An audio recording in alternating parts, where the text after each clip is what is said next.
ஓம் சாந்தி. அவ்யக்த சமிகை 8 ஜூலை 2026. बाबा சொல்லி கொடுக்குறாங்க, जितना स्थापना के निमित्त बने हुए ज्वाला रूप होंगे उतना ही विनाश ज्वाला प्रत्यक्ष होगी.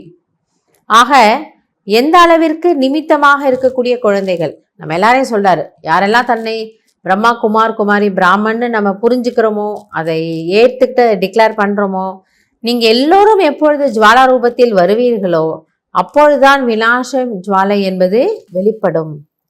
संगठन रूप में ज्वाला रूप की याद विश्व के विनाश का कार्य संपन्न करेगी. அதனால பாபா குழுவா உட்காந்து, நான் தனிப்பட்ட முறையில் பண்றது ஓகே, ஆனால் ஒரு குழுவா உட்காந்து நீங்க சக்திசாலி நிலையை உருவாக்குங்க. அப்போ சீக்கிரமாவே இந்த விநாசத்தினுடைய காரியம் முடியும். ஏன்னா அவ்வளவு பவர் இந்த விநாச ஜுவாலைக்கு தேவைப்படுகிறது.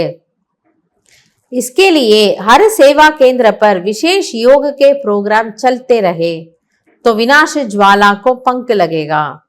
எனவே இதற்காக ஒவ்வொரு சேவா கேந்திரம், ஒவ்வொரு சென்டர்லையும் பாபா சொல்றாரு, விசேஷமான யோகத்திற்கான நிகழ்ச்சிகள், அதாவது பட்டி வைங்க, குரூப்ல பட்டி வைங்க, எல்லாரும் ஒரு டீம்ல உட்காந்து இது போல பவர்ஃபுல் யோக நிலையை அனுபவம் பண்ணுங்க. அப்ப நம்முடைய அந்த கொஞ்சம் பேர் தானாலும் அந்த கலெக்டிவ் யோக சக்தி என்ன பண்ணுமா, விநாச ஜுவாலையில கொஞ்சமாவது உதவியாக இருக்கும்.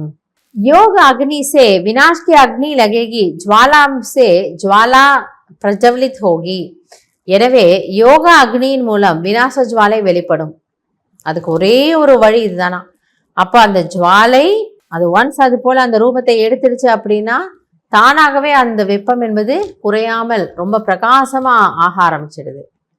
சார பாபா என்ன சொல்ல வர்றாருன்னா, நீங்க சங்கட்டித் ரூப்லையும் சரி, தனிப்பட்ட முறையிலையும் சரி, ஜுவாலா ரூப நினைவை கொண்டு வாருங்கள்.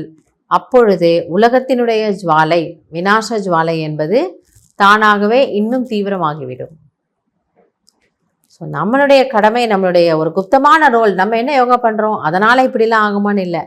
நம்ம தான் பாபாவை தெரிஞ்சிருக்கிறோம், நம்ம தான் கனெக்ட் ஆகிறோம். ஸோ நம்முடைய யோகத்திற்கு நினைவிற்கு அவ்வளோ சக்தி இருக்குங்கிறத பாபா நமக்கு இன்னைக்கு ஞாபகப்படுத்துறேன். நல்லது. ஓம் சாந்தி.